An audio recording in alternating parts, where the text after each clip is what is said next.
책 한 권 읽은 사람이 가장 무섭다라는 말이 있습니다. 이것은 책을 많이 읽은 지식인에 비해서 한 권의 책을 읽고 그것이 세상의 전부인 양 떠드는 사람과 기준으로 삼는 사람이기 때문에 우리가 이렇게 말하고, 오늘의 이야기가 바로 그 내용입니다.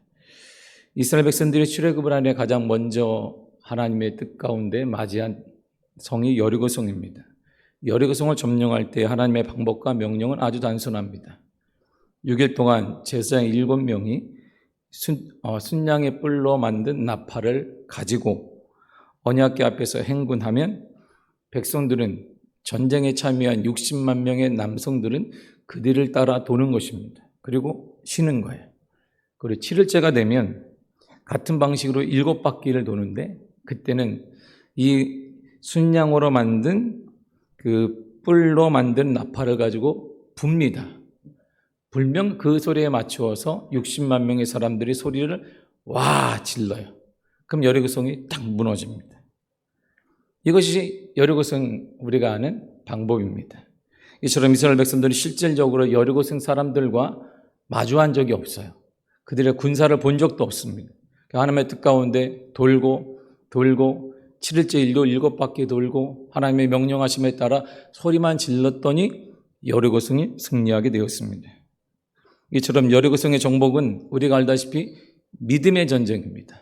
하나님을 믿고 소리 지르라, 하나님을 믿고 나가라, 이런 전쟁입니다. 왜냐하면 방법과 모든 것들은 하나님이 가지고 계시기 때문입니다. 그 이유는 뭐냐면 430년간 이스라엘 백성들은 노예 생활을 했습니다.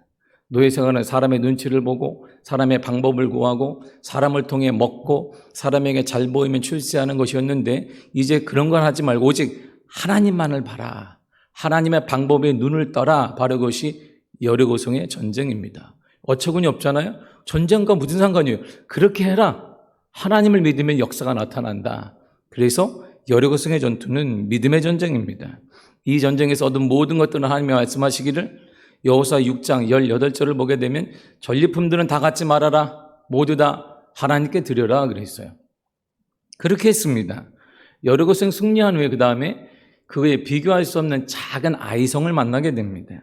그런데 이스라엘 백성들은 어처구니 없이 아이성 전투에서 패배를 하게 됩니다. 여리고성에 비하면 정말 하찮은 도시예요. 왜냐하면 여호수아가 정탐꾼들을 보냈더니 그들이 와서 보고하기를 저희들이 다 보았습니다.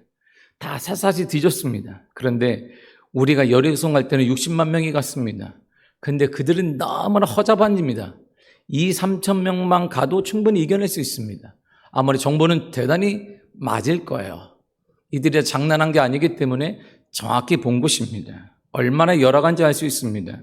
그래서 여리고 전투에 나갈 때는 남자들 전체 60만 명이 나갔는데, 이 아이성 전투에는 2-3천 명만 뽑으면 된다는 거예요. 그래서 여호수아가 특수부대원 3,000명을 뽑아서 파송했습니다. 그런데 놀랍게 3,000명이 아이성에 전투를 향해 갔는데 36명이 죽고 나머지가 거의 죽다시피 해서 쫓겨났습니다. 그러니까 이게 어떻게 된 거야? 분명 3,000명이면 충분할 이 작은 성에서 이들이 패배한 것입니다. 두려움에 사로잡혔습니다. 그래서 여호수아도 알고 싶었어요. 하나님, 우리의 패배의 원인이 무엇입니까? 여호수아뿐만 아니라 이스라엘 모든 백성들이 알기를 원했습니다. 그런데 패배를 찾으니까 아간 때문이었습니다. 아간이 하나님께서 아무 말씀도 하지 않으셨는데 전리품을 훔쳐서 몰래 감추어 두었습니다.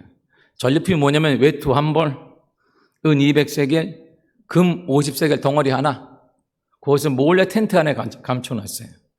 아간은 전쟁을 하면서 이렇게 생각을 했습니다. 아하, 지난번에 내가 여리고성 전투에서 보니까 생명을 다했다. 나는 생명을 다하고 정말 최선을 다하고, 내가 노예 생활하는데 이런 데 해본 적이 없는데 나는 생명을 다해서 하나님의 일을 했다. 그리고 최선을 다했는데 하나님이 나에게 개인적으로 준 게 아무것도 없는 거예요. 왜냐하면 전쟁을 통해 얻은 모든 전리품을 하나님이 내게 바치라고 했기 때문에. 그러니 이번에도 분명 내가 생명을 걸고 최선을 다한다 할지라도 전리품은 모두 하나님이 가져갈 테니까, 내게 얻는 게 아무것도 없으니까 거기서 조그만 거, 외투 한 벌, 은 조금, 금덩어리 하나만 숨겨놓았던 것입니다. 이것이 바로 책 한 권 읽은 사람과 똑같은 거예요. 아간은 하나님의 일하시는 방법을 과거에 한 번 경험했습니다. 여러 것 중에 한 번 경험한 거 가지고 모든 걸 평가하는 거예요. 아이송도 이럴 거야. 그것도 이럴 거야. 이것이 가장 치명적인 거예요. 목회자나 모든 신앙인데 가장 치명적인 게 뭐냐면 과거의 한 번의 경험을 모든 것에 적용하는 것이에요. 내가 이렇게 만나서 하나님이 지금도 이럴 거야. 이 국난의 시대에는 이럴 거야. 왜? 과거에도 그랬거든. 이것이 기독교를 썩게 만들고 신앙인을 침체하게 만들고 영적인 텐션이 없게 만드는 것이 왜? 다 아는데 우리가 내가 신앙생활 못해 신앙인이야. 내가 한때 상기도도 해봤어. 내가 한때 하면서 내가 경찰 공무원 하면서 내가 열심히 기도해봤다. 다 안다. 그리고 역사를 보니까 다 안다. 이것이 교회를 교회답게 못하게 만들고 신앙인을 신앙인답게 못하게 만드는 주된 원인인 것입니다. 그런데 실패한 아이성 전투를 앞두고 하나님께서 다시 한번 전쟁할 것을 명령하셨어요. 그런데 여리고성과 똑같이 말씀하셨습니다. 여호수아야, 내가 이 성을 너희 손에 주리라 그랬어요. 그리고는 전혀 다르게 이렇게 말씀하셨어요. 본문의 2절을 보니까 너는 여리고와 그 왕에게 행한 것 같이 아이와 그 왕에게 행하되 오직 거기서 탈취한 물건과 가죽은 스스로 가지라. 바뀌었어요. 아니, 그때는 다 드리라고 했는데 이번에는 너희들이 가지라 그러는 거예요. 하나님이. 여리고성에서 행한 것처럼 취해라. 그러나 여리고성에서는 모든 것을 하나님께 드렸지만 아이성에서는 전리품들 너희들이 스스로 가져라 그랬어요. 달라졌습니다. 하나님의 계획은 현재예요. 현재. 우리는 과거에 집착합니다. 과거에 한 번 경험한 하나님, 과거에 역사한 하나님, 누구를 통해 들은 하나님을 우리 전체를 평가하는데 그렇지 않다는 것입니다. 하나님은 현재 하나님이에요. 이 땅에 맞고 지금 맞는 내 상황에 맞는 그 지혜와 명철과 은혜를 하나님이 주신다 이런 말이죠. 이게 하나님의 방법이에요. 그래서 우리에게는 신앙의 텐션이 있는 거예요. 기쁨이 있고 액션이 있고 소망이 있는 것인데 이 소망을 기독교가 다 잃어버렸어요. 신앙인들이 다 잃어버렸습니다. 왜? 안다는 거예요. 뭘 아는데? 하나님의 약속이 바뀌었단 말입니다. 여리고성 전투에서는요, 믿음의 전투예요. 오직 믿음으로 전쟁하는 것입니다. 오직 믿음으로 하나님께서 이스라엘에 요구하신 데 믿음으로 나가야 됩니다. 그런데 아이성 전투는 전혀 달라요. 전략과 전술을 요구하셨습니다. 이스라엘 백성들이 적극적으로 전투에 참여해야 합니다. 하나님이 먼저 말씀하신 거 보면 아이성 뒤에 매복해라. 매복을 왜 하느냐? 그게 우리 돌면 되는데 안 달라요. 근데 복병 매복을 두되 2, 3천 명 수준이 아니에요. 전쟁에 2, 3천 명 나갔는데 매복만 2, 3천 명이 아니라 3절, 4절에 보니까 3만 명을 두라는 것입니다. 생각지도 않은 인원을 두라는 것입니다. 그리고 처음 전쟁에서 36명이 죽고 아이성 백성이 쫓겨 도망한 것처럼 이번에 두 번째 전성에서는 무서워 도망치는 것처럼 해라. 신용만 해라. 쫓겨가는 것처럼 신용해라. 그러면 아이성 군대가 야, 이번에도 우리가 이겼구나라고 성 밖으로 다 나올 거야. 그때 나오게 되면 매복한 3만 명이 그 성을 점령해라. 이렇게 하나님이 요구하셨습니다. 전쟁의 패턴이 완전히 달라졌습니다. 이처럼 여리고성과 아이성의 전투는 전투 방식, 전리품 배분 방식이 완전히 다릅니다. 쉽게 말해 신앙이란 언제나 현재형이에요. 과거에 은혜를 많이 받았다, 기도 좀 했다, 아무 의미가 없는 것입니다. 우리 기독교가 지금 침체한 이유가 여기 있는 것입니다. 과거 것을 늘상 되뇌이는 거예요. 우리는 그래서 그 하나님이 아니에요. 지금은 현재 말씀하시고 현재 깨닫게 하시고 현재 일어나기를 원하시고 현재 회개하기를 원하시는 것입니다. 옛날에 받은 은혜 하나님께서 이렇게 해주셨다는 경험 하나를 아직도 내내이며 지금도 그렇게 해주시라는 착각 속에 우리가 신앙생활을 하는 거예요. 그러니까 신앙에 재미가 없어요. 텐션이 없는 거예요. 왜? 언제나 그러신 하나님이니까 하나님 별게 있겠어. 내가 다 아는데. 그러니까 우리는 기대감이 없어요. 언제나 그냥 습관적으로 있는 것입니다. 그럼 우리 다음 세대는 습관을 싫어하기 때문에 교회 내에 없는 거예요. 아간의 죄를 그러므로 한마디로 정의한다면 기다리지 못한 거예요. 기다림이 부족입니다. 아간이 조금만 더 기다렸다면 그는 하나님의 것을 몰래 훔쳐가지 않았을 것이. 아간이 조금만 더 기다렸다면 그와 그의 가족과 노비들은 매장당하지 않았을 것입니다. 그가 조금만 기다렸다면 그가 원하는 모든 것들을 그는 얻을 수 있었을 거야. 과거의 방식만 고집하다가 자신도 죽고 가족도 죽고 일가가 다 몰살당했습니다. 이처럼 죄의 시작은 기다리지 못하는 거야. 기다려야 합니다. 하나님의 약속을 기다려야 합니다. 더딘다 할지라도 하나님의 약속을 기다려야 합니다. 우리는 정의와 불의를 분명히 알아요. 여기는 더 선명히 아실 거예요. 그렇다 할지라도 하나님의 뜻을 기다려야 돼요. 그것을 통해 하나님 무엇을 원하시는지, 그리고 움직여도 늦지 않습니다. 기다려야 돼요. 하나님이 지금 여기서 우리에게 가장 적합한 방식과 가장 알맞는 방식으로 응답해 주십니다. 기다림은 믿음의 다른 말이에요. 그러므로 기다리지 못한 것을 회개해야 됩니다. 어떻게 기다려야 되는데요? 그 기다림에도 예수님이 정확히 문구 하나 안 틀리고 우리가 하신 말씀이 있습니다. 예수님이 승천하시면서 사도들에게 500명의 사람들이 이렇게 얘기했어요. 사도행전 1장 4절을 보면 사도와 함께 모이사 그들에게 분부하 이르시되 예루살렘을 떠나지 말고 내게 들은 바 아버지께서 약속하신 것을 기다리라 그랬어요. 하나님의 약속 기다리라는 거 있어요. 보세요. 아가는 하나님의 약속을 기다리지 못했단 말이에요. 그런데 예수님을 아버지의 약속하신 것을 기다려라 그랬어요. 어떻게 기다릴까요? 그 다음에 행동을 보세요. 두 가지로 딱 나타나요. 기다리는 사람이 이렇게 기다리는 겁니다. 첫째, 기도하면서 기다려야 합니다. 기도하면서 기다려야 돼요. 아간의 가장 큰 실수는 유혹과 서운함, 불안함이 찾아올 때 감정적으로 결정을 내린 것입니다. 근데 바로 이때가 기도할 때예요. 예수님이 승천하신 후에 심한 박해가 시작됩니다. 초대기에 최대의 박해가 일어나요. 박해로 인해 직업을 뺏기기도 하고 박해 때문에 집을 빼앗기기도 하고 공동체에 쫓겨나기도 하고 가족에게 버림받기도 하고 순교를 당하기도 합니다. 이제 먹고 사는 것조차 어려운 상황에 처하게 됩니다.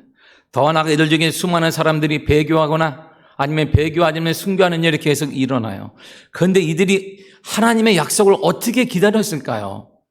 사도행전 1장 14절을 보게 되면 제 아들과 여자들 그리고 예수님의 어머니와 형제들이 함께 모여 오로지 기도에 힘쓰니라 그랬습니다. 이들이 할 수 있었던 최고의 것은 기도하는 것입니다. 바로 이때 그들이 전심으로 기도하며 기다릴 때 주님께서 약속하신 성령의 역사를 그들은 경험하게 되었던 것입니다. 하나님의 뜻이 이 땅에 이곳에 임하기를 원한다면, 정의가 실현되기를 원하면 먼저 해야 될 일은 하나님의 뜻을 기도하며 기다리는 것입니다. 기도는 누구나 해야 되는 것입니다. 기도는 목회자만 하는 것도 아니고 기도는 중직만 하는 것이, 기도는 누구나 어떤 공무원이라 할지라도 기도는 누구나 해야 되는 것이고, 기도하는 그곳에 하나님의 약속이 반드시 일어납니다. 두 번째가 최선을 다하며 기다리는 것입니다. 할렐루야. 제가 설교를 빨리 하니까 걱정하지 마셔야 돼요. 다 마무리. 최선을 다하며 기다려야 돼요. 예수님이 승천하셨습니다. 더 큰 두려움과 박해가 시작되었습니다. 그러나 이들은 사역을 멈추지 않았어요. 하나님께서 명령하신 일을 멈추지 않았습니다. 유다가 배도했습니다. 사도 하나 자리가 공석이 비었어요. 근데 공석이 중요한 게 아니에요, 지금. 왜? 폭풍이 일어나고 있어요, 지금. 내 직장, 내 생명 뺏길지 모른단 말입니다. 현재 그렇잖아요. 우리 상황도 보십시오. 여기도 마찬가지일 것입니다. 혼란기잖아요. 그런데 이들은 깨달은 게 있어요. 암만 혼란기를 할지라도, 암만 어려운 시기를 할지라도 하나님의 일은 계속되어야 한다. 그래서 또 다른 사람을 세우고자 했습니다. 왜? 하나님의 일은 멈춰서는 안 되기 때문입니다. 그래서 신실한 마띠아를 세웠습니다. 이처럼 하나님의 은혜, 뜻이 있는 이곳에 삶의 현장에 임하기를 원한다면 맡겨진 일에 최선을 다해야 되는 것입니다. 여러분들이 최선을 다하시길 바랍니다. 여러분들의 사역에 최선을 다하고 가정사역에 최선을 다하고 신앙생활에 최선을 다하시기를 바랍니다. 최선을 다하는 곳 하면 역사가 나타나고 하나님의 은혜가 나타나게 되는 것입니다. 하나님의 뜻을 기다리고 하나님의 은혜를 기다리며 주님의 역사를 기다리고 주님의 일하심을 기다리고 있다면 가만히 손 놓고 있어서는 안 됩니다. 최선을 다해야 돼요. 우리가 할 수 있는 최선을 다해야 합니다. 그리고 하나님께서 역사하심을 기다려야 되는 것입니다. 하나님의 역사와 개입을 기다리는 사람은 절대 나태하지 않습니다. 게으를 수가 없습니다. 저희 교회가 지난주에 처음으로 이게 추수감사주의를 세 번째 주일에 보냈어요. 매월 첫째 주 보내다가 이제 세가족 전도 축제를 한다고 그랬어요. 제가 별로 그런 거 저는 안 좋아합니다. 때마다 오는 걸 안 좋아해요. 코로나 때도 저희 교회는 뭐 계속 등록을 했는데 그 주 안 전에 성도들이 목사님 한번 할까 그랬어요. 내가 마음대로 하십시오. 장로님들 마음대로 하십시오. 마음대로 하시고 나는 예배 드리고 다른 교회 예배 있으니까 떠나갑니다. 마음대로 해서 많은 사람이 모였어요. 늘상 우리 교회가 하는 일이 딱 하나입니다. 우리 교회는 딱 두 가지만 한다. 다음 세대 살리고 어려운 이웃 살린다. 그래서 우리 교회는 과일 같은 거 안 나요. 무조건 쌀로만 한다. 10kg짜리만 한다. 10kg가 잔뜩 쌓여있어요. 그래서 10kg 100포하고 300만 원 주민센터, 그리고 나머지 100포하고 200만 원 미자리 교회, 그리고 계란 뭐 이런 거 다 끝내버렸어요. 과일하고 싹 끝내버렸어요. 아무것도 없어요, 교회. 제가 먹고 죽을 것도 없습니다. 다 나누는 것이. 하나님의 일은 시대가 어렵다고 멈춰져서는 안 됩니다. 최선을 다해야 되는 것입니다. 세상 말로 죽을 힘을 다해 주와 복음을 위해 살아야 되는 것입니다. 여러분들의 삶의 현장 가운데 최선을 다해 주와 복음을 위해 살아가야 하는 것입니다. 정의를 실을 위해 최선을 다해야 되는 것입니다. 이때 하나님의 우리가 말하는 기다림의 역사를 통한 거룩이 나타나게 되는 것입니다. 하나님의 약속을 기다리십시오. 기다리되 기도하면서 기다리고 최선을 다하며 기다리시길 바랍니다. 있는 그 현장 가운데 하나님의 거룩함이 회복될 것입니다. 경찰이 행복하면 우리가 늘상 외치는 게 있잖아요. 여기 와서 늘상 외치는 거. 국민이 행복한데 그러기 위해서는 참다운 경찰이 행복할 수 있는 건 하나님과 더불어하며 행복하는 거예요. 우리가 텐션이 죽어버렸어요. 기대감이 죽어버렸습니다. 근데 어떻게 행복해요? 하나님과 함께하는 자는 행복해요. 하나님과 함께하는 자는 행복하고 기쁨이 넘칠 수 있습니다. 하나님을 기다리세요. 그 어떤 것보다 기다림에 지치는 것은 두 가지를 하지 않기 때문이에요. 기도하면서 기다리고 최선을 다하며 기다리십시오. 이때 하나님의 거룩한 임재가 여러분의 삶 가운데 반드시 드러날 것이고 여러분들의 귀한 사역을 통하여서 이 땅이 행복해지고 이 땅에 정의가 실현되는 놀라운 역사가 임하게 될 줄 믿습니다.